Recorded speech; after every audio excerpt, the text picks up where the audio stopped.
the hatred between these two dynasties kind of sort of still remains to this day in much of the Sunni Shia rhetoric, i.e. the Sunni Shia hatred that we see in our times. Yeah, it's always existed to a certain extent. As you know, I'm not sectarian. We have to disagree without violence. This is my stance all the time. I don't agree with their theology at all, but in the end of the day, we should not be physical.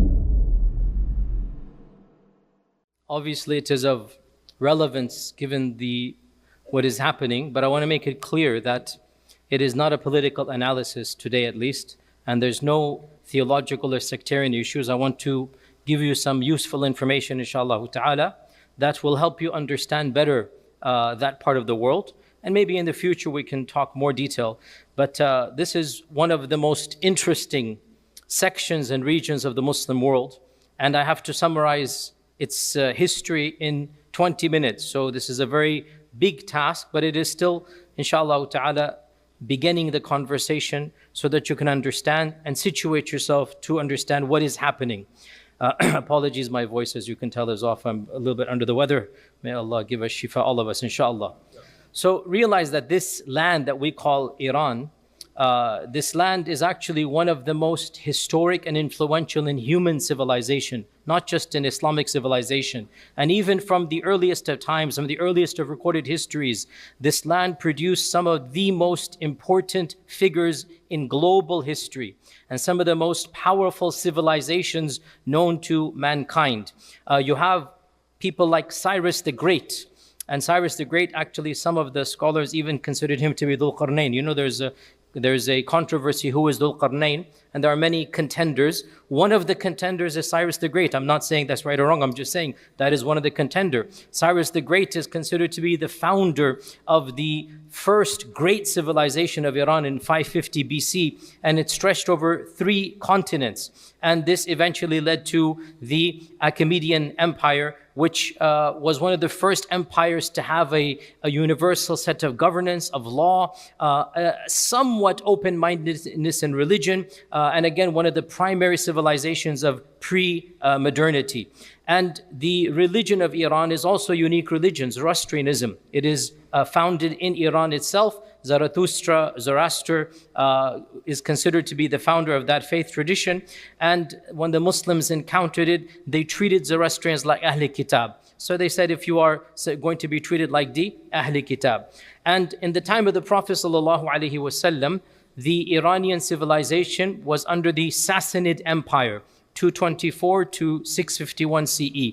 And the Sassanids, the Sassanid Empire, was the empire that the Quran itself mentions when it talks about the reality of the Romans and the Persians engaging in warfare. This is the Sassanid Empire.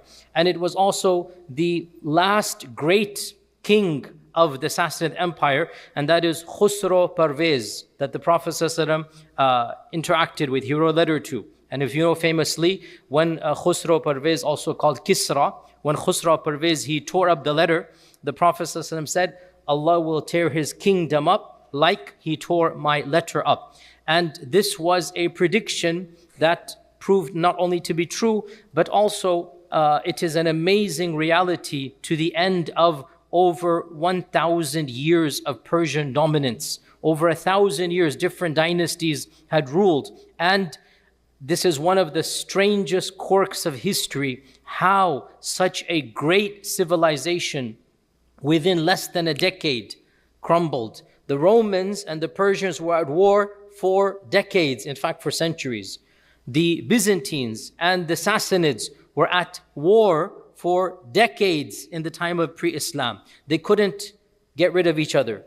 A third civilization, which wasn't even known as a civilization, the Muslims, rises up, takes on simultaneously the Byzantine Empire and the Persian Empire, carves the Byzantine Empire in half and acquires it.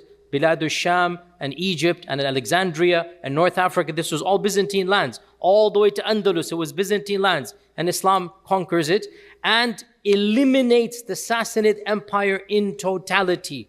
There is no remnants left of that original empire. The Muslims famously conquered it. Primarily the most important battle, which should be known to all of you, at least by name, the Battle of Qadisiyah. And the primary person is Sa'd ibn Abi Waqqas, associated with the Battle of Qadisiyah. It is, in my mind, one of the most surreal moments of not just Islamic history, of history, to imagine the Sahaba themselves, the people who broke bread with the Prophet ﷺ, the people who interacted with, who fought at the Battle of Badr, who saw the time frame when Islam was almost eliminated from global history. Those same people walked in the palaces of Khusro Parvez. I mean, it is surreal to imagine. Wallahi, it is, if you understand this dynamic, it is just phenomenal to understand. And in particular, the Sahabi Salman al-Farisi, I've given a whole lecture about him. Even at Epic I talked about this. That to me, this is just an ayah min ayatillah. Without a doubt, this is a miracle that somebody like Salman al-Farisi, who as a Persian would never have had the pass to enter the palace. He would never have had permission. And he is appointed the governor of Persia. Unbelievable, from where to where. This is in the lifetime of the senior Sahaba. We're not talking about Andalus and China that happened in time of Tabi'un. The first batch of Sahaba, Umar ibn al-Khattab radiallahu anh, in his time frame, Qadisiyah occurs. And the Sassanid Empire is completely acquired by the Muslims. And this is without a doubt a miracle that Allah gave to the Muslims. They couldn't have done it by their numbers. They couldn't have done it by their training. They couldn't have done it by their weapons. There is no comparison. You have one of the mightiest empires known to mankind. Go read books of history. Go look at their armament and their weaponry, their ferocity. And then you have a new civilization, not even a civilization, not even known to mankind. And they take them on and they become, as they say in Arabic, khabar kana. They become something that is just found in the books of history. And so the Muslims not only acquire this land, eventually Ali radiallahu anh moves his capital to this region. Remember, Iraq and Iran were basically one entire region in this time frame. The capital of the Sassanid Empire was Ctesiphon. In Arabic it's called Madain. This is actually currently inside of the city of Baghdad. So understand that when we say Iran, we're not talking the modern country. Obviously, we're talking the civilization. And the capital is now in one of the suburbs of the modern city of Baghdad. This is where it ruled. And of course, we mean the Iranian civilization, not just the one country here. The people who spoke the language, the entire area that includes Azerbaijan and other regions. That whole region is basically the Persianate Empire. And the Umayyads then took over, and during this time frame, the conversion rate to Islam was very minimal. It's very interesting here that when the Umayyads ruled for 90 years, the Persian kingdom, or the Persian remnants, the civilization, by and large did not embrace Islam. According to a number of surveys and studies, less than 10% embraced Islam. Why is this the case? There are a number of reasons given, but most likely, the number one reason, frankly, can be the Umayyads themselves were not encouraging conversions. And they had a very hierarchical policy. And this is well known. And when the Abbasids began their revolt, they actually allied with the Iranian converts. The Iranian converts and the other Muslim converts from non-Arab backgrounds, they were the main bulk of the Abbasid supporters. Why? Because one of the slogans of the Abbasids was that the Mawali are the non-Arab converts, are going to be treated the same as the Arabs, which is of course Islamic. The Umayyads didn't have this policy. The Umayyads had a more pre-Islamic tribal policy. So when the Abbasids came to power, and also the capital shifted, to that region as well, this is when conversion began exponentially. And this really shows you how mu'amala changes the hearts of people. Right? When did the bulk of conversion happen? It happened in the time of the Abbasids. So much so that by the end of this era, 90% of this region was Muslim.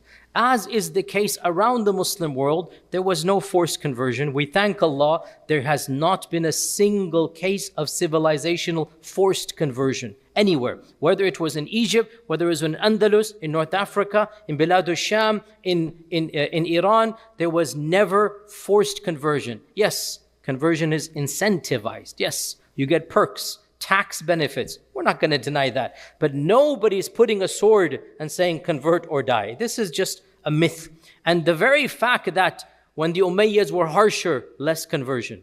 When the Abbasids were nicer, more conversion. It shows you what? Conversion is coming from the heart. Conversion is coming when people see the beauty and the good, and then they embrace Islam. So by the end of the Abbasid time frame, we have estimates now, these are all modern surveys done, up to 90% of the population had now embraced Islam. You can see almost 100% Muslim. As in all cases, there are pockets to this day. Egyptians are 10% Copt, even in Bilad al-Sham and in in Lebanon, others, you have the Maronite Christians, you have the Coptic Christians, Nestorian Christians. Islam never eliminated all faith traditions. And you still had Zoroastrians and Christians in Iran and Jews in Iran. You had some of the largest groups of Jewish people. Why? Because when they fled Byzantine lands, the emperors of Persia welcomed them to come in. This is pre-Islam. So you had large groups of Jewish people living in Iran as well. And when the Muslims came, they allowed them to remain as they are. It is true, many of them would not like this, and so they went to other places to get their taxes over. That's true. And that's why many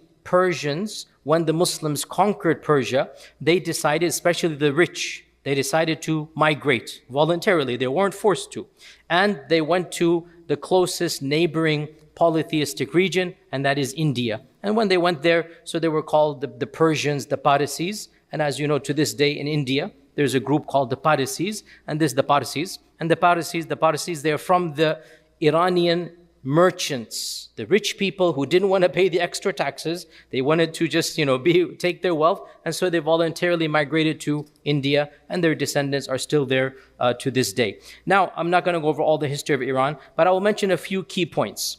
Of the points that I want everybody to know is that Iranian scholarship shaped Islam. This is a non-controversial statement. The ulama of that region shaped Islam. They contributed unbelievably in every single discipline. And in fact, we even have prophetic ahadith that seem to indicate this. It is said, and these hadith are found in Tirmidhi and in Mustadrak of al-Hakim and in other books, that the Prophet was sitting with Salman al-Farisi, and he said, لو أن العلم في الثريا لتناوله رجل أو رجال من أهل فارس من أبناء فارس. And in one version he pointed to Salman and he said من قوم هؤلاء, that if knowledge were placed in the farthest stars, people from Persia, and in one hadith Salman al-Farisi's people would go and get that knowledge. And this hadith is in Tirmidhi and other books as well, and a number of scholars have considered to be authentic. So why is this the case? Because Persian civilization was really the most literate and the most sophisticated. It actually excelled Byzantine civilization. And when they became Muslim, they brought their brains to do khidmah to the religion of Islam in a way that there was no other civilization that had that expertise. So where to begin? Wallahi, there could be many lectures given about the contributions of the Persianate empire, civilizations to Islam, the Persian scholars to Islam. Where to begin? Arabic itself. Ya ahla lughat al-Arab. Who codified your language? Who wrote the first book of grammar? Sibawayh. Through and through Persian. Sibawayh, born in a Persian family, spoke Persian better than Arabic. It's his mother tongue. And he writes his famous book, Al-Kitab. That's the title of the book, by the way. Al-Kitab. And it is the first and the the mother of all books in Arabic grammar. It's a Sibawayh. In hadith, oh my God, hadith wala haraj. It is as if the majority of muhaddithin are from this land. Imam Bukhari, Imam Muslim, Imam Tirmidhi from Tirmidh, Imam al-Nisa'i, Imam Ibn Majah from Qazwin. It is as if like only basically Abu Dawood and Imam Ahmad and others are from pure Arab. Otherwise, all of these, and that's just the main generation. If you want to go beyond that, we can keep on going, right? You look at the scholars of fiqh. Abu Hanifa, الناس عيال في الفقه على أبي حنيفة. Imam Shafi'i is allegedly reported to have said, people are indebted when it comes to fiqh to Abu Hanifa. What was Abu Hanifa? An Arab? He was Persian through and through. He spoke Farsi at home. Abu Hanifa is the first of the great fuqaha, and he is pure and through Farsi. And after him as well, you have so many Al-Jassas and others from the same, tradition. The scholars of tafsir, Imam al-Tabari. Imam al-Tabari is from that civilization. Az-Zamakhshari is also Persian stock. The scholars of Aqaid and Ilm al-Kalam, Imam al-Juwayni, Al-Ghazali, through and through Iranian. Al-Ghazali represents Iran of the 11th century. This is Iran. Iran is Iranian Islam. Al-Ghazali, born in Islam, born in Iran, born in Tus, born and raised, lived there, and then at the end of his life, he becomes the rector of the university. But otherwise, he is through and through, he is Iranian. And you have so many others as well. And of course, let us not forget some of the greatest civilizational poets of the Ummah. Poets who really brought a level of culture, civilization to the Ummah. You have Firdausi and his famous book. Who knows his book? The what? The Shahnama of Firdausi. You have Hafiz. You have Jalaluddin al-Rumi. You've all heard of Rumi. What language did Rumi write in? Not Arabic. Rumi did not write in Arabic. Hafiz did not write in Arabic. They're writing in Persian. And that is why Persian was, after Arabic, it was the most important language of Islamic civilization. And we see its impact globally across the world, even in India. What was the noble language? It was Persian. And that is why even Iqbal, a century ago, which language is he writing in? In Persian. This is the influence of the Persian civilization on Islam.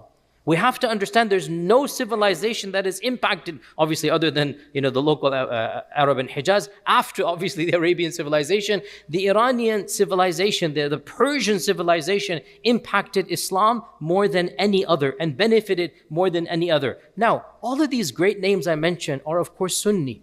Yes, Al-Rumi and all of them are Sunni. But unfortunately, we in our minds have no idea. And we associate Iran with 12-er Shiism. Now, this is a sensitive topic. I'm not getting sectarian. Literally, I'm just being historic right now. So there's no judgment. I'm just telling you what happened. The sad reality, the average Muslim is just dismally unaware that Iran was a bastion of Sunni ilm, Sunni hadith, Sunni fiqh, Sunni tasawwuf, Sunni everything. Except recently it changed. And most people don't understand the debt we owe Iranian or Persian civilization. I just give you some of the names. There's so many more as well, by the way. So what happened? How did Iran become 12-er Shia? How did that happen? And again, I'm not being sectarian. I'm just being factual right now. This is literally Allah's qadr because of one man. One man. Of course, he founded a dynasty, but it is one man. One person made this decision and enforced it. And that is Ismail as-Safavi. Ismail as-Safavi. This is the person whose name you need to know when it comes to this reality. And this is relatively yesterday, 1501 CE, 500 years ago, right? For the bulk, 1,000 years, Iran was a bastion of Sunni ilm and of Sunnism. Shi'ism was not associated with this region. It was associated in small pockets in Kufa and in other places. There was a small area as well in Lebanon. It was associated with Tashayyu' from the beginning of time, especially Kufa. It was Eastern Iraqi phenomenon. Iran had nothing to do with 12-er Shiism. It was only recently. What happened? Long story short, it's a bit complicated, but the founder of this dynasty, Ismail as-Safavi, the Safavid dynasty, actually, the origins of this family have nothing to do with Iran even, believe it or not. His father, Ismail as-Safavi's father, was the founder of a messianic cultish, extremist, Shiite, Sufi, jihadist tariqah. All of those adjectives. Literally, I'm not exaggerating. It was a bizarre cult called the Qizilbash. The Qizilbash. His father, Ismail's father, founded it. They were not mainstream 12 or Ja'faris. They were not. They were their own version of Islam. If you want to look up the Bektashis, they were similar to him. If you want to look up the Turkish Alevis, they're similar to them. These are some, just esoteric group. They're called the Ghulat groups. They're a different strand. And his father, Ismail's father, founded a messianic end of times. Cultish, giving bay'ah just to me, blind following. Jihadist, like we're going to fight everybody that doesn't follow us. Sufik, yes, they were in their own version Sufik. And Ghulati Shi'i order called the Qizilbash. And more, is messianic figure, people flocked to him. They would wear a bizarre turban, and that's why they got the name Qizilbash from. It's like a red turban, they would have it. And the term means red turban with 12 prongs, so Qizilbash is what they would wear. And in one of these battles, his father died. So the group took his young son and they said, you are the next Mahdi or Messianic figure because you're the son's father, you're the father of your son. So they took him far away and they protected him. They obeyed every order of his. They treated him almost like a demigod even as a child. So he grew up with these bizarre notions in his head. When you're treated like this, even as a 7, 8, 9-year-old, when you're given those, importance, he felt himself divinely, not just protected, not just guided, appointed. And there are reputable, authentic reports that indicate he felt he is the Mahdi. He felt he is the Imam al-Ghaib of the Shia. And in fact, it is quite clear, he even said he is the return of Imam Ali himself. He had these strange beliefs. So he is not mainstream 12er. He is not your traditional 12er Shia. He is his own version. At the young age of 12, 13, whatever, he then says, Khalas, we're going to go and conquer the world. And he gathers his followers because they have put him on the pedestal, so they actually follow him through. And because they're fanatical warriors, and whatever the politics and the political situation, the weaknesses of the time, he manages to actually conquer a large, not he with his generals, with his large army, he conquers what we now consider to be the land of Iran. And when he enters the famous city of Tabriz, which is in Iran, Tabriz, when he enters Tabriz, he then announces himself for the first time in 2,000 years. The term has never been used. He says, he is the Shah of Iran. Now, who used this term in the past? No Muslim ruler. This was something Cyrus used. This is pre-Islamic. This is not something any Muslim ruler ever used. This is a term that has nothing to do with our faith. The first Shah of Iran in the Muslim time frame is this guy Ismail al-Safavi. And at the age of 14, 15, he publicly declares, from now on, we are going to have 12er Shi'ism as the state religion. His advisors said, don't do this. You're going to, the people are not Shia. This is where he said, no, Allah has sent me. I am the chosen of Allah. Allah has designated me. I am the Mahdi al-Muntadhar. I am this and that. And I will enforce 12er Shi'ism. How? This is when, again, I'm not being sectarian, but it will come off as criticism because it is criticism. What happened should not have happened. But I don't mean to inflame sectarianism simply by describing the past. One of the most brutal cases of religious forced conversion in human history took place right now. This is a reality that most people are unaware of, but it needs to be said. And any fair-minded person, I would hope, even if they're 12 or Shia, I would hope they would say, this should not have been done. Even if you think that is right, the way he went about doing this is one of the most brutal mechanisms in human history. What did he do?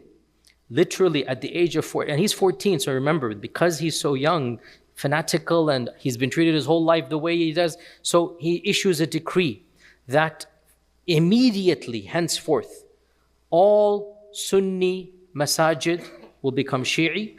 All Sunni madaris either shut down or become Shi'i. Every khutbah will have a section in it where, astaghfirullah for even saying this, Abu Bakr, Umar and Uthman radiallahu anhum, we will give la'na, tabarru from them. Tabarru. And we will force all of the senior scholars to publicly do the same. And if they don't, they shall be imprisoned, jailed, or executed. And we will convert the system from being Sunni fiqh to being 12 or Ja'fari fiqh. And by the way, one thing is interesting, he kind of understood he couldn't import his extremist version of Shi'ism. So the closest thing that he could think of was at least 12 Shi'ism.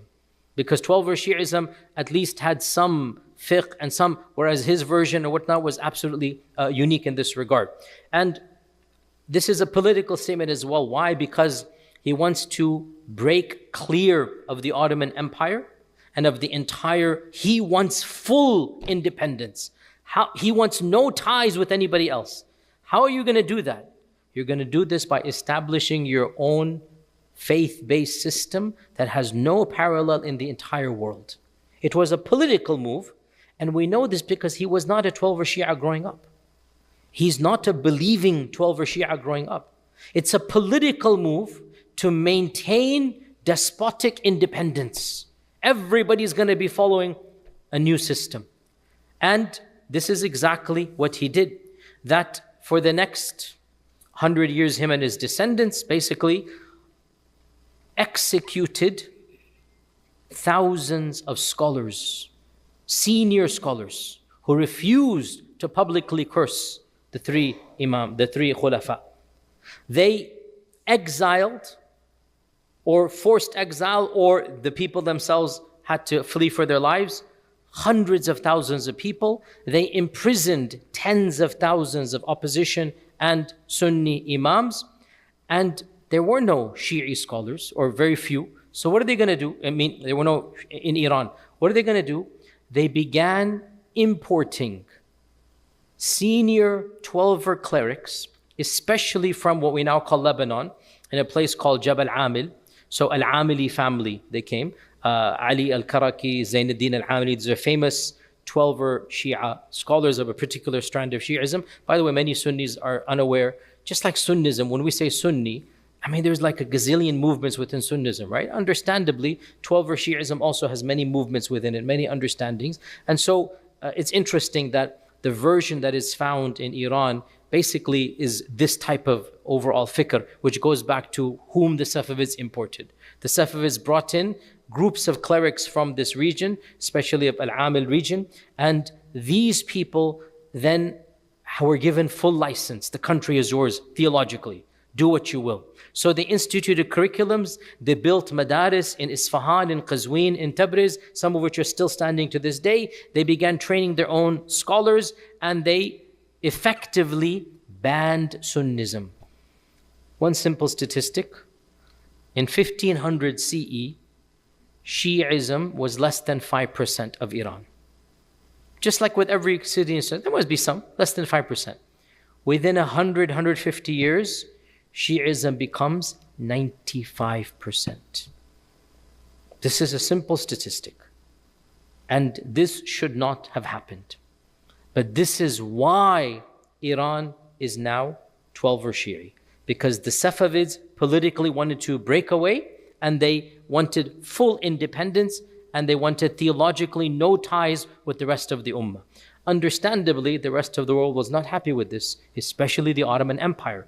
The Uthmani Khulafa were extremely incensed and enraged, and the Ottomans and the Safavids went to war multiple times. There was extreme rivalry, there was geopolitical competition, there were a number of military confrontations, even senior famous Sulaiman al-Qanuni, others of the Ottomans, they have famously harsh remarks against the Safavids. They decried the execution of these ulama. They considered the Safavids to be like the work of the devil.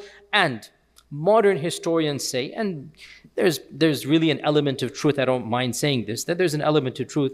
Modern historians and political analysts say the hatred between these two dynasties kind of sort of still remains to this day in much of the Sunni Shia rhetoric, i.e., the Sunni Shia hatred that we see in our times. Yeah, it's always existed to a certain extent. As you know, I'm not sectarian. We have to disagree without violence. This is my stance all the time. I don't agree with their theology at all, but in the end of the day, we should not be physical against another person if they're not physical with us, and we have to be careful about fomenting extra hatred. And the fact of the matter is, in many times of Islamic history, that was the reality across the world. Why is there so much animosity between modern Sunnis and Shias? There is a theory which has a lot of legitimacy, that this actually goes back to the Safavid or Uthmani conflict, that the scholars of both began extra sectarianism against the other.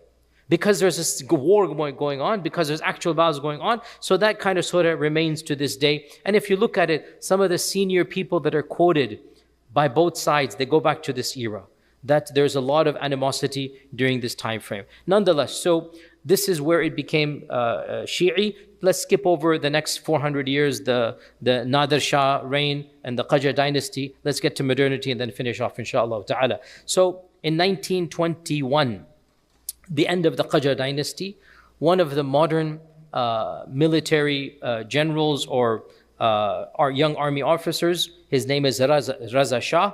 He overthrows the last of the Qajar kings and he establishes the Pahlavi, the Shah dynasty. He establishes the Pahlavi dynasty. And World War I happens, World War II happens, and in World War II era, the Iranian people, they seem to gravitate towards freedoms, democracy. They want to make the Pahlavi king nominal, just like the Queen of England, or the King of England now, and form a democracy. And that's actually what happens. They form a parliament. So the Iranian people now, there's a new excitement, there's a new world post-World War II, and they elect the only free and fair elections in the history of Iran in 1951. This is very important. The only free and fair elections where the people are voting, candidates are saying who's going to be, and they elect their prime minister, and his name is Muhammad Musaddiq. And by all accounts, Muhammad Musaddiq is well, without a doubt, he's very educated. He is a genuine leader who loves his people. There's no question, go read his biography. He really wanted good for his people. And he realizes one of our biggest problems is our oil is controlled directly by British Petroleum, BP. It was called something else, but it's BP that became BP. You know, BP is the largest oil company in England, BP, right? And BP had written a contract with the king. They had not first dibs, they had full rights to the oil. They would mine, they would extract, they would purify, they would sell, and then for every dollar, a few pennies to Iran. This is blatant modern colonization that happened. Muhammad Musaddiq understood this is not going to work.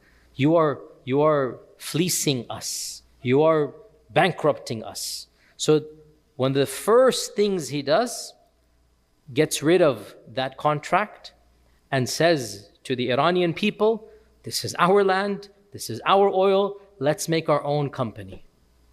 And that's what he did. He nationalizes the oil. But you see, the superpowers don't want you to have your own wealth, do they? They don't want you to have to control your own resources. If you are not careful, they might even invade your country in the middle of the night and arrest you with your wife and drag you back here because they want your oil. But you see, back then they weren't that blunt. You would think we would learn more, but no, we're actually more blunt now. So, Mr. Winston Churchill, you've heard his name? Mr. Churchill is in charge of BP, well, England, but that is BP, right? This is the modern East India Trading Company. That's the modern version of it. Wallahi, history repeats itself over and over again. Oh, Indian, Pakistani, Bengalis, what is the East India Trading Company? It is because of that company that so much havoc and chaos exists in our world. And what was it? It was an extension of the British Parliament. That was the real British policy. Go back 300 years, the same thing. 100 years, the same thing. Instead of East India Trading Company, it's the British Petroleum. Same concept. And so, can you believe, I'm not making this up. Wallah, you think I'm going to, no, this is real.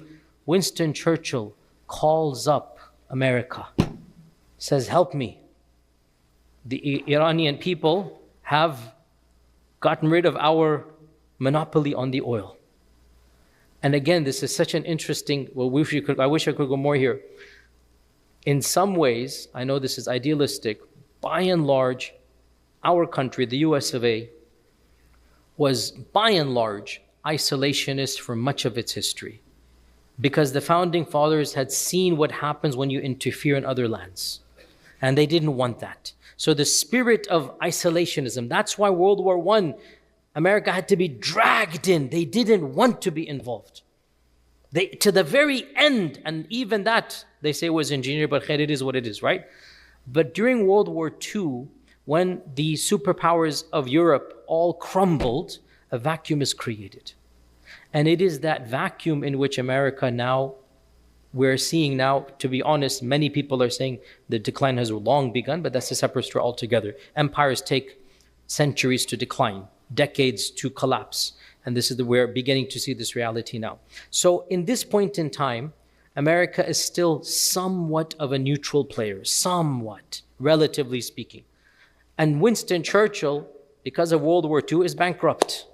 He doesn't have the resources that are needed. And so America decides, in conjunction with England, that they will get Iran's oil back. How do they do this? Now, I know some of you will think I'm telling you conspiracy stories. You don't believe me? Log on to Wikipedia, very, very trustworthy source. Log on to any website, go read any academic book. I'm going to tell you the absolute truth. There is no conspiracy. In fact, the original documents are also available in this regard. World War II had seen the creation of a new entity here in America. It was called the Central Intelligence Agency, the CIA. This is brand new. World War II caused America to realize we need foreign influence. And the CIA, you should all be aware, operates outside of presidential and congressional and senatorial jurisdiction. It is not, there are no checks and balances. It can do anything and get away with it, whereas technically the FBI cannot. Technically, no organization within America can get away. You can technically, even now what we're seeing with ICE, the state is suing ICE. Minnesota is even now there's some checks and balances, right? You cannot do this to the CIA. The CIA is black box. It's its own entity. We should all know this. This is the newest American organization now, post-World War II, and I'm not making this up, the first project assigned to them, overthrow Muhammad Mossadegh and reinstall the Shah with full power. No questions asked. Get rid of democracy, get rid of the parliament, and get the oil back. This was the task handed to the CIA. I'm not making the, go read this. And this is called Operation Ajax, AJAX. Go look this up, Operation Ajax. So, long story short, in 1951, 52, 53, all of this time frame, Operation Ajax, along with some help from the British, but this is primarily an American thing. Here's the irony. The Brits called the Americans, wanting the Americans to help to get the oil back to the Brits. But of course, when you call in the big bully wants his share. Of course. And in fact, why would he give you any share? So I don't know how Churchill reacted when that, but it was not, in any case. So the CIA begins funding specific mechanisms to start fomenting the perception of hatred against Musaddiq. Again, it sounds so bizarre, but go read. This is now well known. Freedom of Information Act has made all of these documents public. By the way, who funds the CIA? Our tax dollars. Understand this point, right? Because the funding comes from American taxes, but there's no governmental oversight. There's no checks and balances. So the CIA has 10, 15 things they start doing. Of them, paying broadcasters to have their scripts of the news read rather than local journalists, i.e. controlling the media. Of them is doing things in the streets, thugs, whatnot, to destabilize civil society. You know, like accosting people, killing people, whatever it might be, like street crime and street harassment, so that people start thinking, Musaddiq's not doing a good job. Of them, hire, wallahi this is true, hire thousands of people with nominal fees, $5, $10, $20, to go protest in the streets against Musaddiq. I'm not saying anything about right now, I'm simply saying this is what happened in the 50s, that's all I'm saying. The CIA paid people to go and protest in the streets, to create the illusion that there's a lot of anger. And what's going to happen? It's human nature, even if you are not paid. But when you see 10,000 people chanting something, they're like, yeah, maybe they're right. Yeah, and you get swept up as well, right? You create the circumstances. And in that, after, all of this, what is said and done, in the end of 1953, the Shah issues an executive order, similar to Hitler 20 years ago, in order to achieve stability, in order to shut down all of this chaos, you have to give me my rights back. I have full control. I abolished the parliament. And for the sake of your peoples, your safety, I have to be your king as a real king. And I'm going to arrest Musaddiq. I'm going to execute 2, 3, 4 people were executed, right? The other ministers, whatnot. Musaddiq dies under house arrest. They didn't actually execute because he was too popular. Believe it or not, he was so popular that they didn't actually want to execute him. So they kept him in house arrest until he died. And then from 1953 until he was deposed in 1979, the Shah of Iran, who was the son of the founder I told you about, the Pahlavi, it was his son. The Shah of Iran rules Iran with one of the most brutally repressive regimes of the last century, with direct aiding and abetting of America and England. Because why? As soon as he arrests Musaddiq, what do you think happened to the oil? BP didn't get it. Shell, Exxon became the number one extractor, refiner, and seller of Iranian oil. Politics and commerce, hand in hand. US foreign policy, multinational corporations, hand in hand, over and over and over again. Whether it's the Gulf War, whether it is then, whether it is now. There's always the two colluding together. This is the reality. And because the Shah did the bidding and the oil is the Americans' oil, they didn't care how repressive he was. We want you in office, you do whatever you need to do. And in his time frame, the level of brutality against his own people, all that we hear about of later on Libya, Iraq, whatever, it began with Iran. All the brutalities that happened afterwards, Iran is where it began under the Shah. And go speak to any sane Iranian of that time frame who will tell you the realities of how evil this man was. You couldn't even have a private conversation in your house with your friends criticizing the Shah. If you criticize the Shah in private conversation, you would be disappeared, perhaps never heard of again, executed, tortured in the worst manner possible, because one of those people would turn out to be a spy. He'd get money to turn you in, turns you in, he gets some money, and you're gone for life. 25 years he ruled with an iron fist. To give you one example, in 1971, Muhammad Reza Pahlavi, the Shah, he staged what is considered to be one of the most extravagant celebrations in human history. It was his birthday, and it was coincidingly, he said, the 2500th anniversary of the Persian monarchy. So he threw a birthday party, the likes of which the world has never seen. It is estimated he spent over $300 million of that time frame's money, which is probably $1 billion now. He invited every world leader. The guest list is just unimaginable, a who's who of royalty. And he created an entire city and a whole week long of events. And you can see video footage of it, while his own people right outside were starving for food. What is going to happen when you spend like $1 billion on a festival? All the kings and queens and all the rich are inside, and the people barely have food to eat. What do you think is going to happen? In this climate, and again, I'm not taking sides, but I understand exactly why it happened.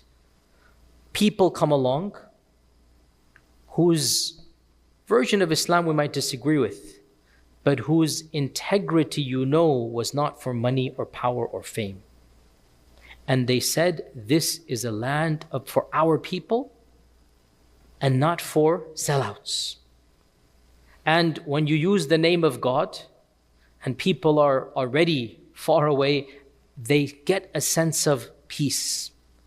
And a figure known as Khomeini starts rising up as an opposition, claiming that it was time for the Shah to leave and for a new era to be ushered in.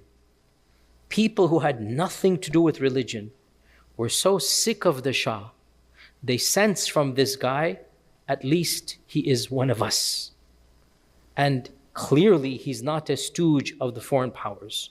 Again, we have our strong disagreements theologically, but understand, in the late 70s, the average Iranian was pro-Khomeini. Understand this point. Even if they weren't pro-Shia, unbelievably. The two had nothing to do with each other. And when you look, I want all of you to look at the video footage of when Khomeini returns from Paris in exile, because it was him who became the voice of the opposition. Go look at the video footage of the streets of Tehran. Non-hijabis are cheering for Khomeini because they have no idea what's going to happen. Clean-shaven men who have probably never prayed for years are going berserk. Return of the Khomeini. They think now is the good era coming in. They don't understand they're going to have a different set of problems because there is no idealistic and whatnot. Nonetheless, you have to understand one thing, that the antagonism that the people had towards the Shah was also the antagonism they had towards America at that time frame. Those of you older than me, I barely remember this very vaguely as a child, the 1979 takeover of the embassy. It didn't come out of thin air. There's no justifying, but understand why were people angry? Because that was the time when the reality of the coup of 1953 became public knowledge. Everybody knew America was the one who put the Shah in power and who kept him in power and who was behind all of this repression. That's why the anger exists. It didn't come out of thin air. It's not that Iranian people are born with the DNA against America. There are socio-political reasons for that anger. And that anger was manifested in what happened with the takeover of the embassy. And of course, Jimmy Carter lost his presidency because of that. Again, it's interesting how it all relates together. The American public was never told, and they still don't know about the role that they played in Iran, even though it's public knowledge, but it's not taught in the curriculum. And one thing leads to another. But here's the point I want to conclude on this. Whenever people rule in the name of Islam, their policies become equated with the religion of Islam. It is never a wise thing to do this. We see this reality around the globe, whether it's in Sunnism or it's in Shi'ism. When you rule in the name of Islam, any mistake you make is associated with the religion. And this current regime, even though without a doubt we are not sympathetic, I'm not sympathetic towards them. But what makes it more difficult is that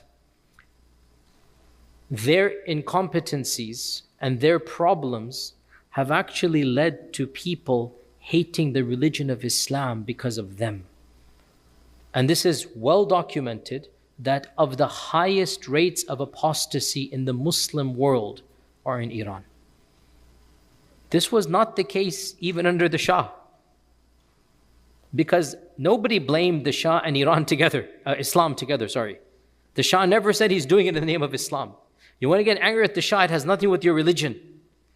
But when you have an Ayatollah, when you have a religious cleric ruling in the name of religion, or you have another group, whether they're in Afghanistan, whether they're anywhere else, ruling in the name of religion, their policies, when they fail, in the eyes of many people, it becomes a failure of religion.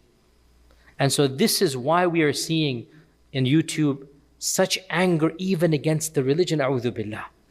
There is no excuse for what these people are doing. You don't burn the mosque, you don't, but this is their crazed mentality. Bottom line, I don't want to become political analyst here. Simply understand that history teaches us we should not be naive and take things at face value. History teaches us, generally speaking, superpowers are involved in engineering things. Generally speaking, they never learn. They think that by getting somebody in office that will like them, that will do their bidding, this will be better for civilization and society, but always it turns out to be for the worst. And so let's keep our judgments minimal, be a little bit more wise in this regard. And the main thing is we pray for the safety and the security of innocent people who unfortunately are always the one that pay the heaviest price for the games that take place at the political level. The games that take place between the politicians, they don't pay the price because they will pay it in the akhirah, by the way. Who pays the price in this world? The innocent people. So we ask Allah to protect the innocent people. We ask Allah Azza wa Jal to save the lives of all those who have nothing to do with the evils of reality, and to deal with those that are involved in fitna and fasad, to deal with them this world before the next. And inshallah, maybe later we'll give more political analysis. Wassalamu alaikum wa rahmatullahi wa barakatuh.